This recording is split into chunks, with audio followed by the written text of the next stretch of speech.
And I am live. Happy Thursday. It's 8 p.m. It's the Two Turtle Tom live show. Thank you, thank you so much for joining me and including me as a part of your Thursday evenings. Thanks so much. Welcome, welcome, welcome. And please do introduce yourself. Let us know who is here tonight. We're going to talk turtles. It's a conversation. What do you want to talk about? Let me know. Put it in the chat. We're going to talk turtles. Anything turtles, we'll talk about it and even more. Tomorrow is a big day in the household. It is Arbor Day. Yes, that's right. It's Arbor Day, and it's a very, very special day at work, at here at the Arbor household. So we're super excited by that. So Sean, McZoo Exotic Pets, aka the Reptile Show reporter. Thank you so much, Sean, for joining tonight. Looks like you had a wonderful, awesome trip across the country to Las Vegas? And with a pit stop on the way home at Clint's Reptile Room. So that was pretty cool. And Wes Coleman is with us tonight as well. Tonight, questions and answers. Put your questions in the chat. What do you want to know about turtles and tortoises? What do you want to tell us about your turtles and tortoises? How's your week going? How's your animals? Are you in a phase where you're adding animals? Maybe you added too many. Maybe you're paring down. How's that going? I actually got a new animal this week. Saturday. I got a new addition to the 110-gallon aquarium, the African river tank. I got the upside-down catfish, which is Synodontis nigraventris. And these catfish used to be really common in the pet trade. Like when I was a kid, you'd see them all the time. They're not so common anymore. I don't know why, but you still can get them. So I got those. Check them out. I did a quick little video. They mostly hid for a while, but slowly but surely they're starting to come out and do what they do best and swim upside down. So it's been a lot of fun having the African river tank. It's really just allowed me to have a thing to kind of chill and look at. So that's super exciting. And then last weekend I put up a new video on the YouTube channel, which gained some traction.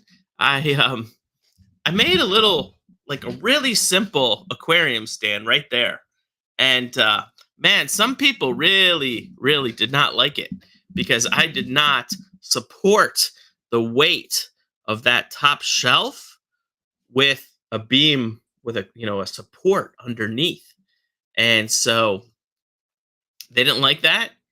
But if I did the math right, 8 screws, that should be over 700 pounds of sheer force that it's resisting.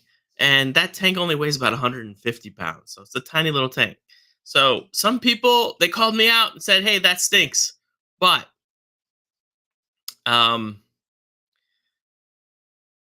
they didn't tell me why it wouldn't work. They just said, oh, you had to use this design. I'm like, I used what I had sitting around. So Sean, who went out west, says the trip was incredible. More about the travel and the people than Las Vegas. Yeah, I bet it's really awesome to get together with your fellow professionals, Sean, in that world. I know I like getting together with my people and kind of trading stories. Because if you do that, you're with your coworkers, you don't talk to people too much. So, let's see. Wes says, I had a few. They get stuck in every hole in the woods I used. Lesson learned. So the upside down catfish. Yeah. So did they die, Wes? Did they like literally get stuck and they couldn't get out of those fish, or the fish couldn't get out of the hole and they died? Mine, I have seen get stuck a little bit in the Mopani wood I have in there, but they're able to wiggle out a little bit. So, but yeah, it's fun to make these long form videos, guys. You see a lot of people on YouTube right now saying kind of like, they're pulling back and they're not doing well. And, anytime you see that, that's opportunity, right? So I'm going to try to make more long form videos. And sure enough, I watch a ton of videos about making YouTube videos. So Wes says, yeah, the barbs on their fins dug into the wood so they couldn't back out. Oh, that stinks. A few of them died, and I was able to get one out successfully. So, I've got six in a giant tank. Man, if one goes missing, I'm not going to notice. So we'll see. We'll see how they do. I thought they might school up more. That's why I got six. But so that was the new addition to the African River tank. Um, so yeah, just interesting stuff going on. It's coming to the end of the Hinchback breeding season. So last week I did a video all about the Hinchback tortoises and how to identify them. And this year has been an interesting season for the Hinchbacks. It's been a bit slow with the Nogui. And I don't know why. It's the first year that I've actually gone to 8 animals for breeding pairs. So I had three breeding pairs, and let's see, Gladys didn't breed. She did lay one massive egg, but I didn't get a lot of eggs. The female Blondie, who you see in a lot of my videos, she's the best producer. Either she laid no eggs or I missed a nest. Um,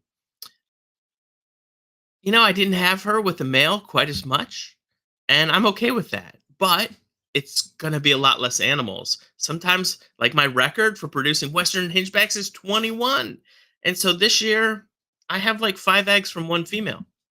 Heidi, which is the big giant female that was found wandering around Arizona, she laid one clutch of 6 perfect eggs, and unfortunately, she did not lay any fertile eggs. None of those eggs started to develop at all. They didn't chalk. They molded over pretty quickly, like within a month or 6 weeks. And I pitched those eggs pretty quickly.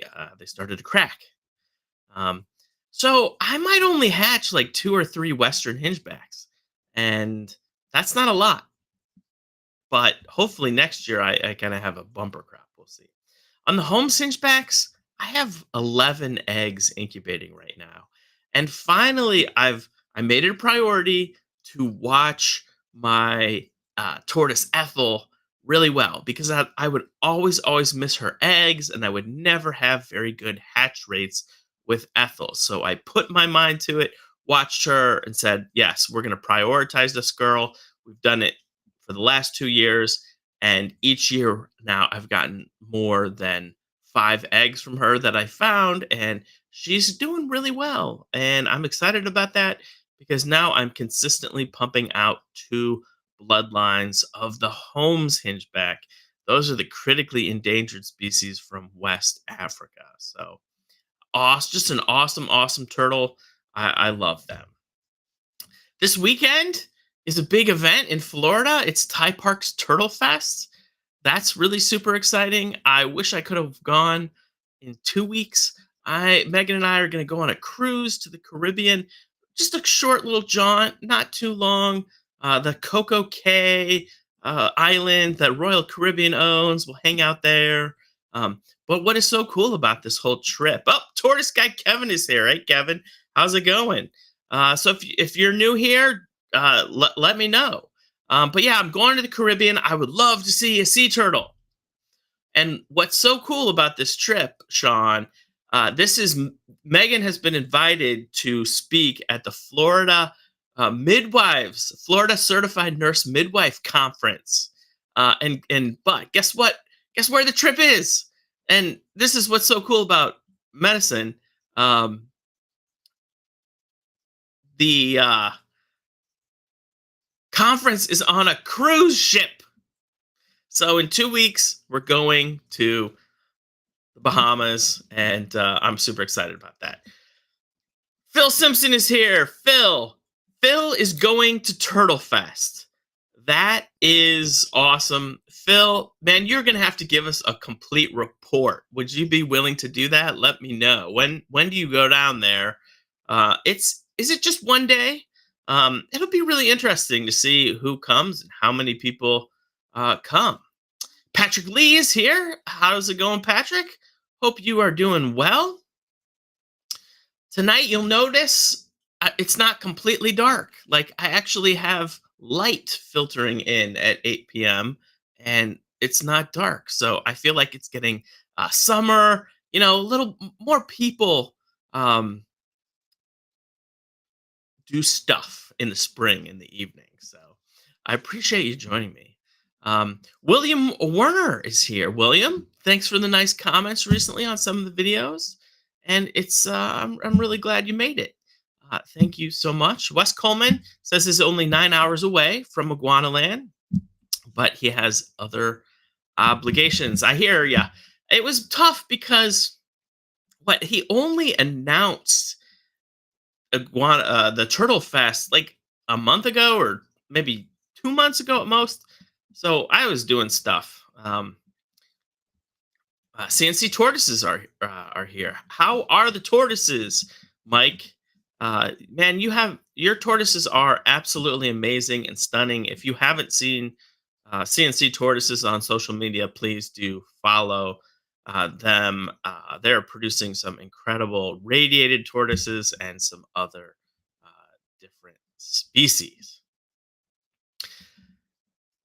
Yeah, so lots of fun things happening. One of the ideas that I kind of have for the show is to maybe take a look at various social media posts and kind of talk about them. And one that I just saw like 30 minutes ago, there's a group on Facebook called the Friendly Turtle Keepers or Friendly Tortoise Keepers, and someone posted their picture of this beautiful female three-toed box turtle, but it had a giant overgrown beak. And it wasn't horrible, but it was big. It was big, and it definitely needed trimming. You couldn't see the under part of the jaw at all. And people just started like railing on this person, and some people were just like, "Oh, that's turtle abuse." The turtle was beautiful. The only thing wrong with it was that overgrown beak. And so, I chimed in there, and I said, "Hey, how many times do you trim the beak, or how do you?" I didn't want to shame the person. I just said, "Hey, how do you do this?" And they're like, "Oh, I don't. What do you think?" So I gave them some advice. I like to start with nail files. That helps me gain a little trust with the turtle. And when I file the beak down with that nail file, I think they know what I'm doing. Eventually, it must feel good to them a little bit. But if you do that like a little bit every day for like 2 weeks, you would be surprised how shapely you can get that beak back without having to go in and do anything like super traumatic to the turtle. Which super traumatic is getting out the toenail clippers and clipping off its beak with toenail clippers. Up, Panther Palett's here. Um, Welcome, Panther Palette. We're talking about a box turtle post on Facebook that I just saw. But then other people were like,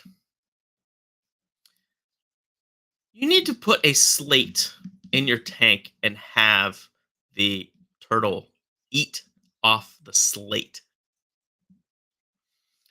And while this is not a bad idea, I don't think it's really effective at all. And so tell me, if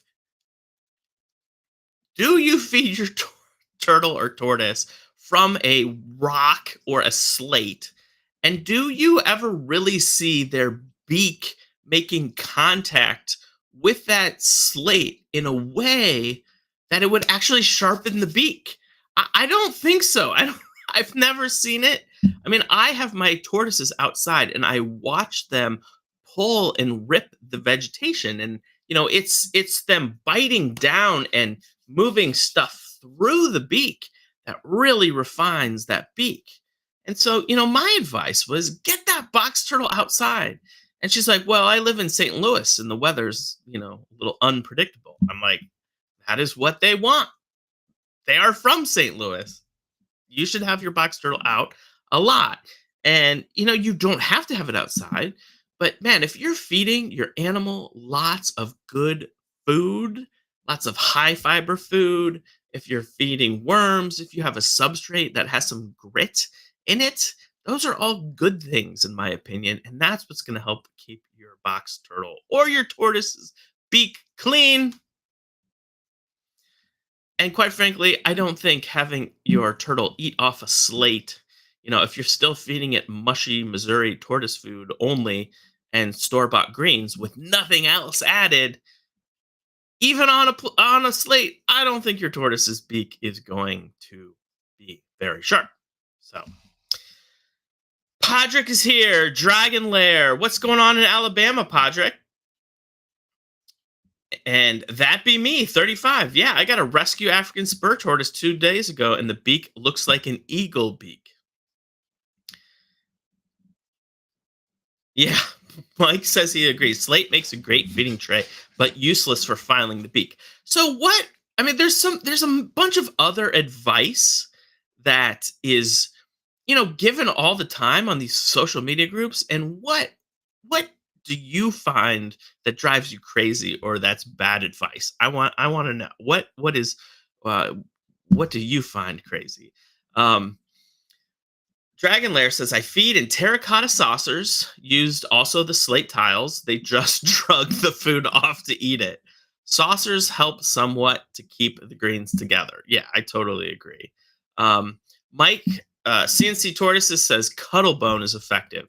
And well, what's interesting about Cuttlebone is that my females will devour it when they are in like egg laying season. Every single one of my male Western Hinchback tortoises does not take Cuttlebone. And then as far as like the baby Hinchbacks will all eat it. It doesn't matter if they're male or female. And then the teenagers, like the 4-year-olds, sometimes they eat it, sometimes they don't. But yes, I like Cuttlebone. Um, our friend Jim Barzik down in Florida, he's a big fan of cephalopods. That's where Cuttlebone comes from, and so we are killing an animal to get those Cuttlebones. So that's kind of a bummer. Patrick Lee says if you keep them outside, there won't be issues. Absolutely, because they're digging around, um, biting worms, getting little chunks of grit and things like that when they eat those worms. Oh, the Panther palette on the video I did said I was told that the heater needs to be lower in my tank. Oh, so I I thought they were talking about the temperature, not the actual heater. But no, that makes sense. But the whole point of the heater is that it was right next to the filter intake, and then that would circulate the water through. But Cuttlebone, if uncleaned, hasn't had the cuticle taken off, works good. So Pod, that is definitely another crazy thing, right? So often you see people on the internet saying you need to take off the backing of the Cuttlebone. Like one side, it's rough and you can scrape it with your fingernail and get that calcium to come off. And then the other side, it's got like this shiny cuticle essentially. And people are like, tell other people to take that off. And yeah, that's just nuts. I don't do that. I don't get it. I don't get it. But yeah, so welcome. If you're new here, I'm Two Turtle Tom. This is a show where we just get together and talk about turtles and tortoises. Sometimes we talk about fish. I've got a big 110-gallon African river tank. I've got all my West African crebensis pelvicochromis pulcher tanks behind me. It's been super fun to, I bought like 3 rainbow cribs and now I have 100. So those have been fun. Um, I also keep chameleons, and I keep helmeted chameleons. And man, chameleons are great. Uh, just if you want a chameleon, follow Bill Strand and the Chameleon Academy. Do everything he says, and you will be successful with whatever chameleon species you have. What Bill Strand has done for the chameleon community, and if you guys don't know who I'm talking about, Google Chameleon Academy or watch his live, which he does on YouTube on Tuesday nights and Instagram. But he has truly made an amazing chameleon community. I would like to do something similar to that for the turtle and tortoise world. I, it's a lot of work though. We have a lot of species, but man, Bill's the man. He is the man. So yeah, if you're new here, Tony Monahan has joined us. It's a big weekend for Tony. If you go back and take a look at one of the lives a couple months ago, um, Tony is the author of a brand new book, and it will be released for the first time ever at Iguanaland's Turtle Fest this weekend. So, Tony, congratulations! And also, Tony was recently made full professor at his college. So, congratulations! That is a lifetime learning achievement. It's like passing 40th grade or something like that. It's the equivalent. Um, so yeah, let's kind of talk about turtle and tortoise care and what's the advice that bugs you and that you just know is silly, it doesn't work, but maybe has become like gospel on the social media groups. Um, Patrick says, people in the tortoise groups drive me nuts when someone keeps their tortoise outside year round. You think it was the end of the world. Yeah. Yeah. Yeah, absolutely. I mean, it just depends where you live, right? And depends on your climate. And man, it there's no one right answer for turtle and tortoise care. And so what I do, I always go and look to see where that person lives, and then I can give them some good advice. Um, Wes, thanks for joining. Have a good evening. I appreciate it. So yeah, Tony, I can't wait to get a copy of the book. Um, I can't s- I can't wait to start traveling. Um, I'm going to Boston soon, and yeah, Maine. Any good places that you recommend for turtles in New England? We'll be going there this summer. We go there every summer. Um, Also, it's just going to open my mind to new places that I've always wanted to go, but it's going to give me a reason to go look at these places.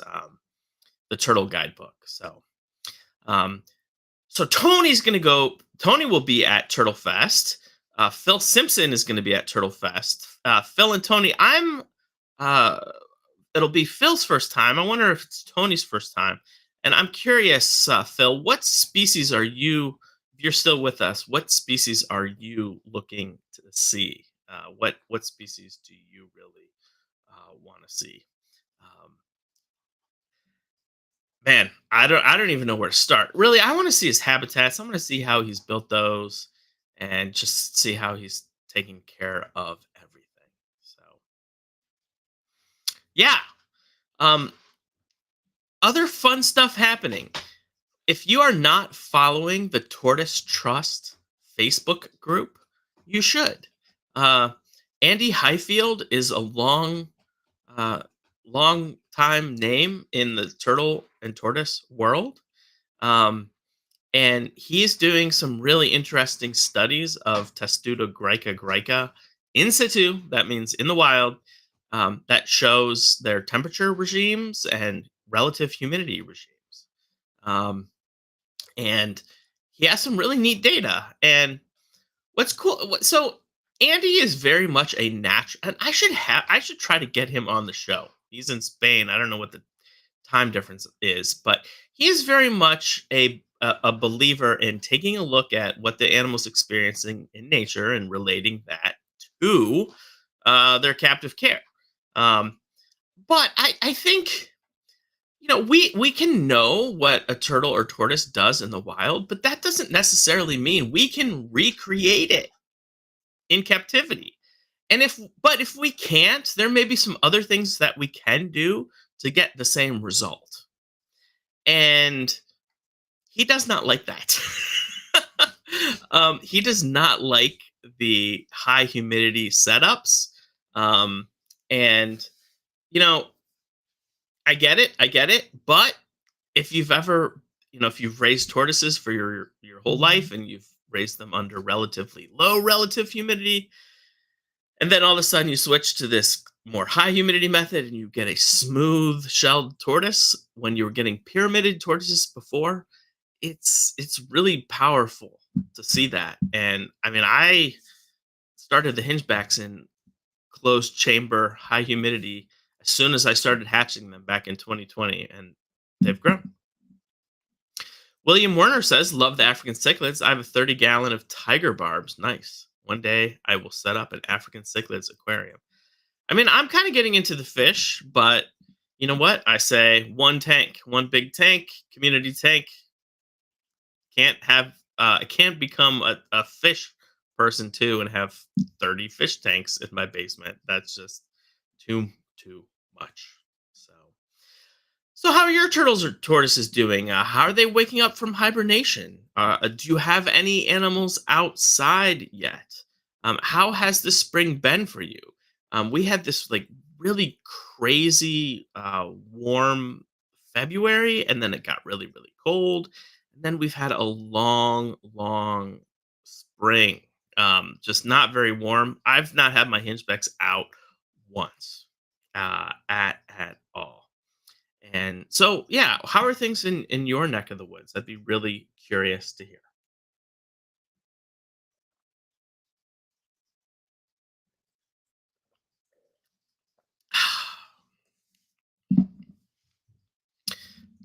Next week, Will's going to join me.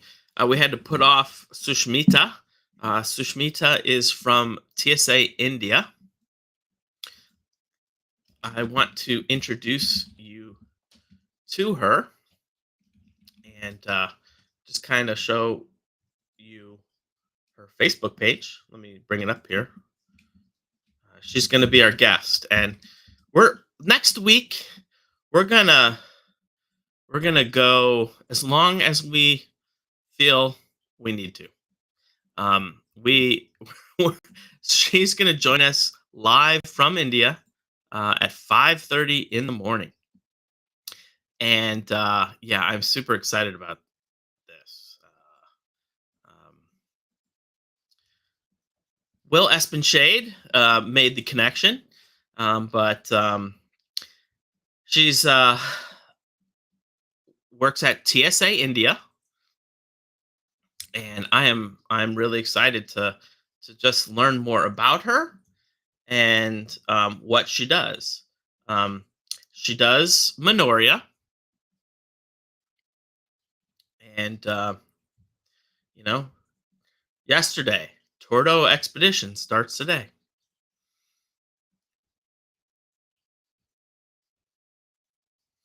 Field station work,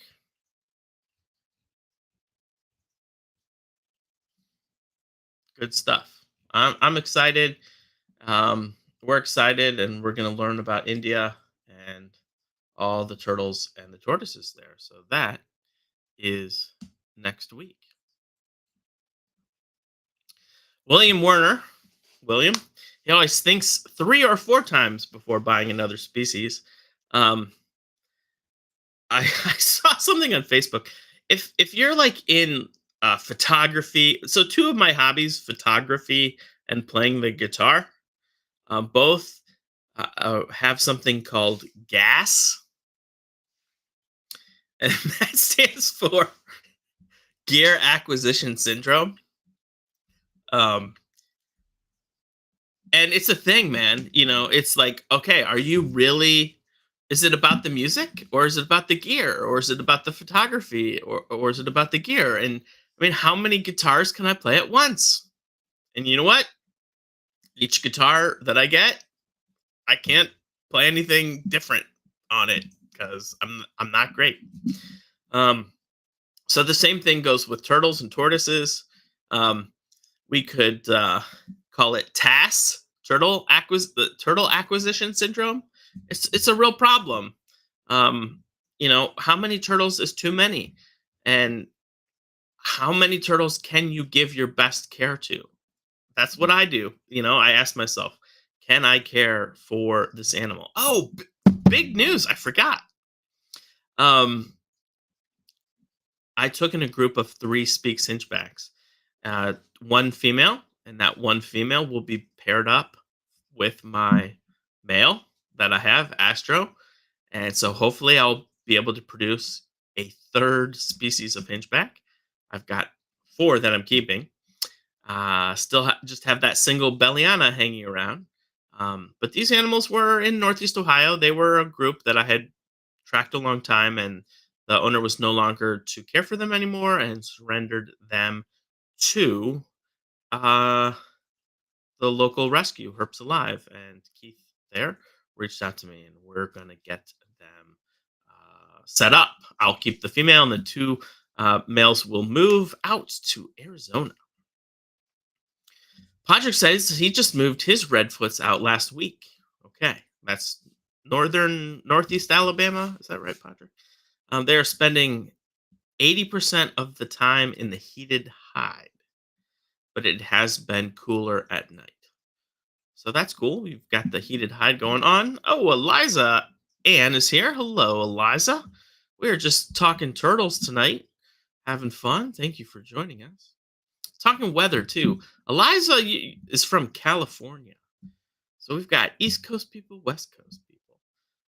Patrick Lee, spring has been crazy here in northern New Jersey, but all the torts and turtles have come up. So yeah, how close are you to the coast, Patrick? That seems to really be good for having more steady weather.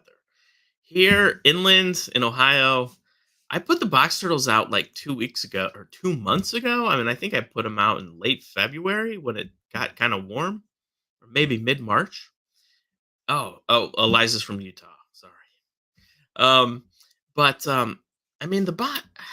I'm a little worried about my box turtles, my three-toed box turtles, because I just haven't seen them out a lot, and it's been pretty cold.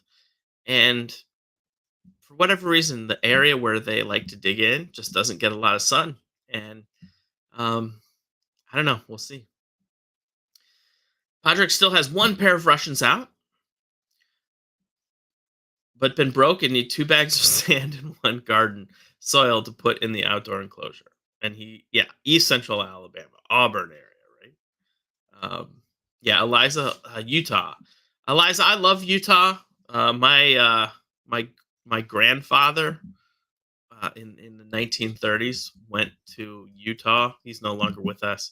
To be in a camp southwest of Salt Lake City, and that's where he really loved. It kind of found his love of conservation, and he passed that on to me.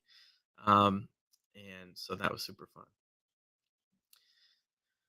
Patrick says the outside Russians, Hermans, and the marginated have been up since late March. Yeah, see, I need to live there because that's pretty good, right? And when do they go down? Maybe November. So November, December, January, like 4 months. That's nice. I mean, these box turtles, they've really been hibernating for like 6 months. I mean, so half the year, they're not really around. It's quick.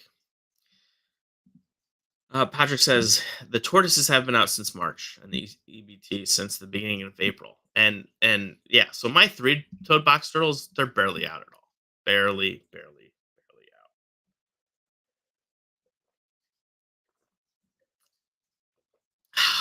out. Okay, guys. So what do you want to ask me? Ask me anything. What do you want to know about my turtles, my tortoises?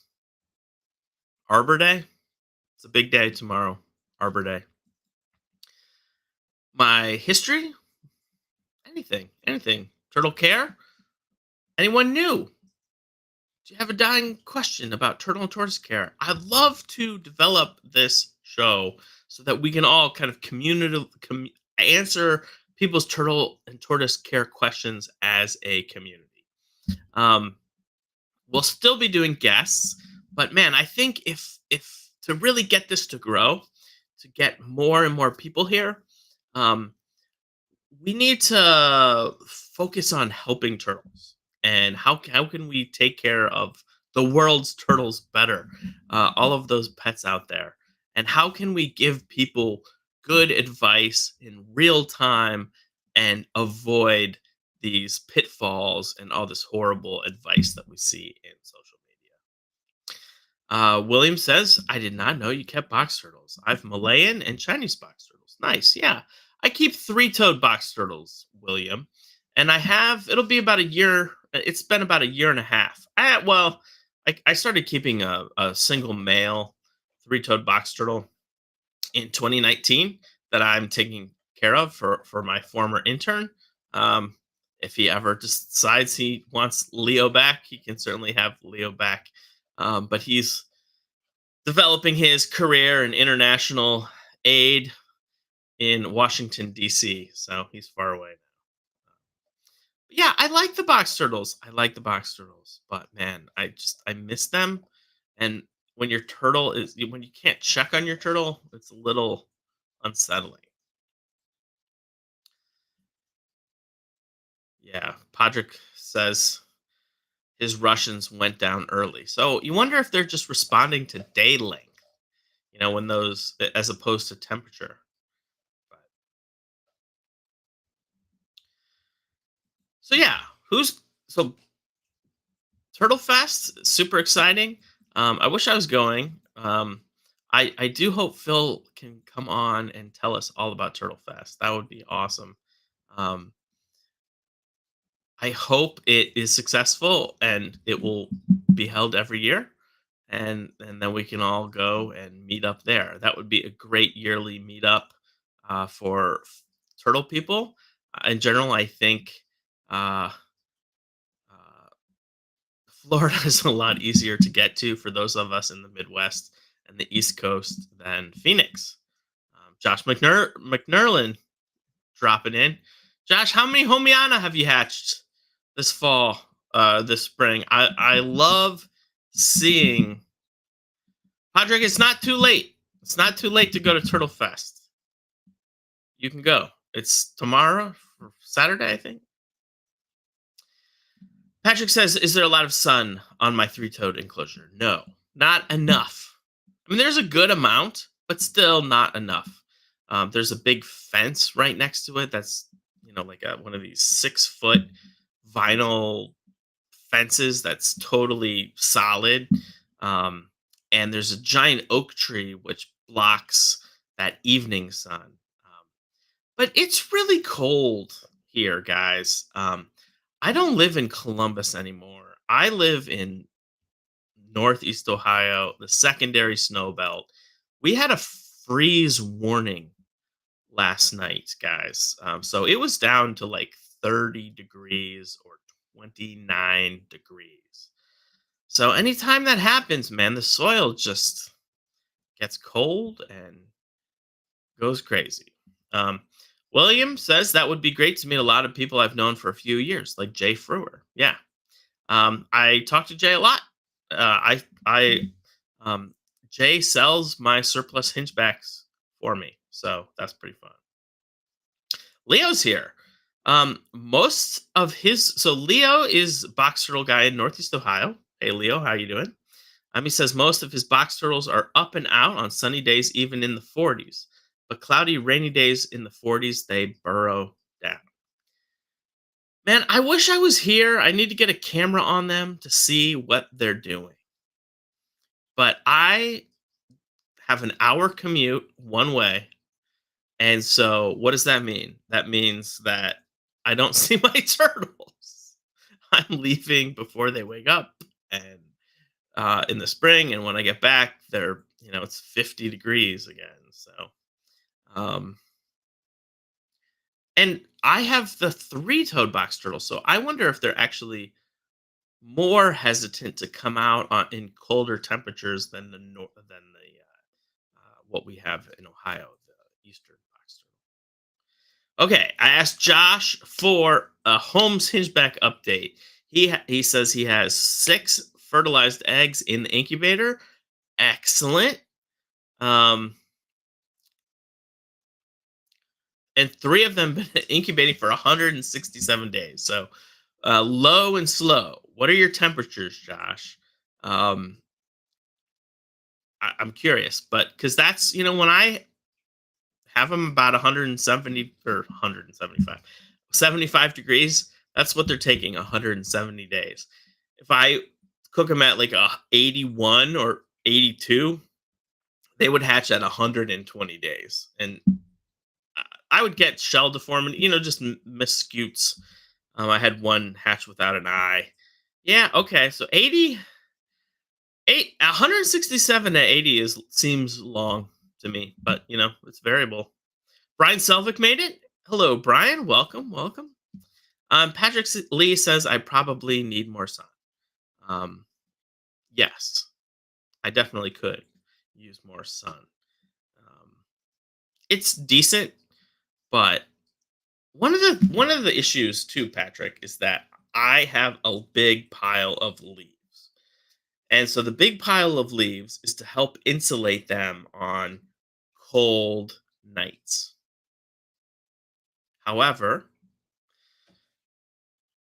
that same big pile of leaves that insulates them on really cold nights also takes a long time to warm up. And so I will go in there and kind of dig holes so the sunlight can get through that leaf layer down to the turtles. It's just like I need to get that layer of leaves just a little bit lower. Or what I need to do is um, maybe like make a shelter in lieu of the leaves.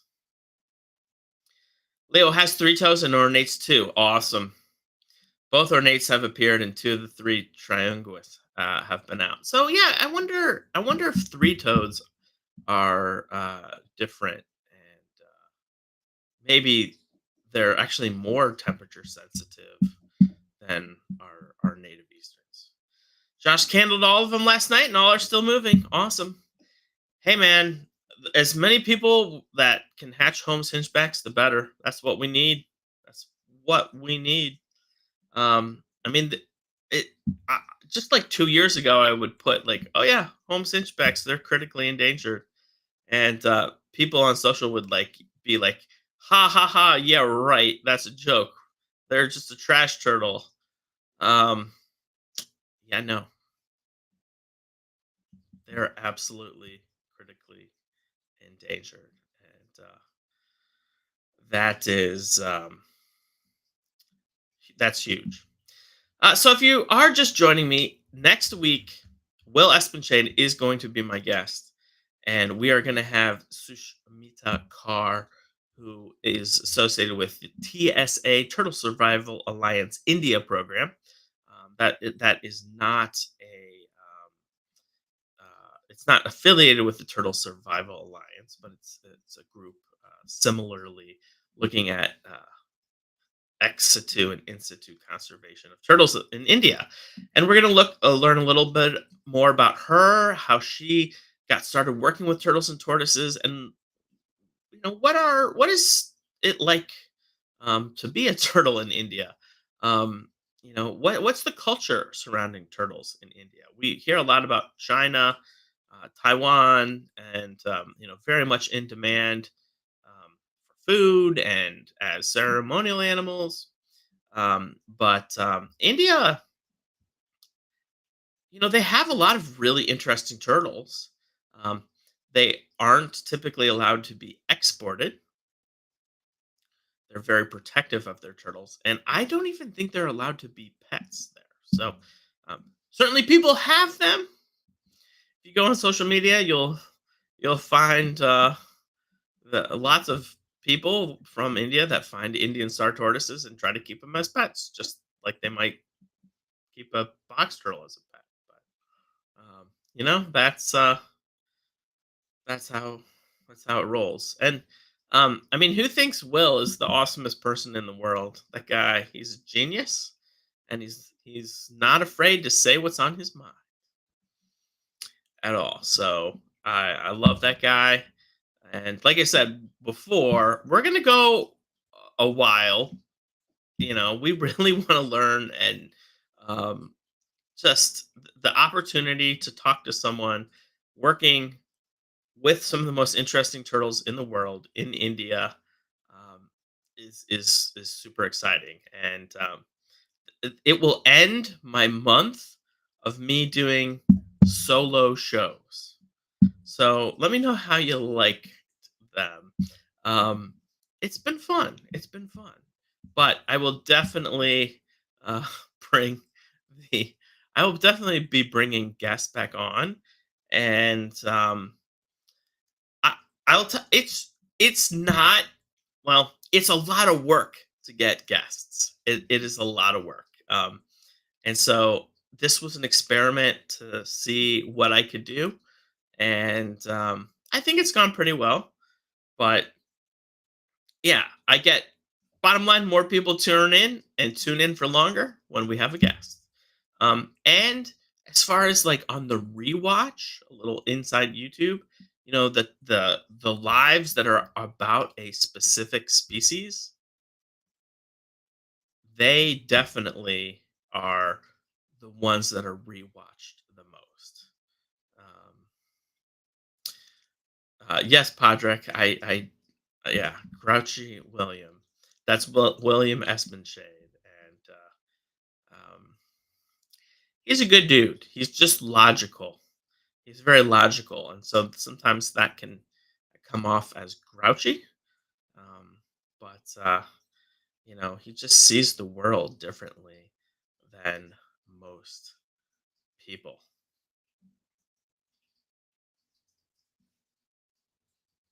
So what else? What else do you guys want to talk about?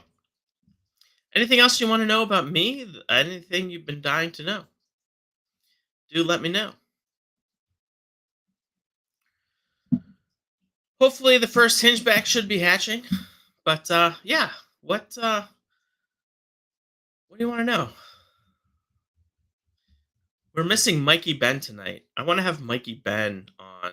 He's working with Chameleon. Maybe he's here. Maybe just haven't been able to chat. But he's working with carpet chameleons, and carpet chameleons, man, they're cool. They are super cool. So awesome. Well, I think we're gonna call it a night, guys. Thank you so much for joining me. I had fun hanging out with you, and I hope you enjoyed it. Really appreciate you always joining me and building the channel. I'm going. So the last full videos I made were about fish. The next video is going to be about turtles.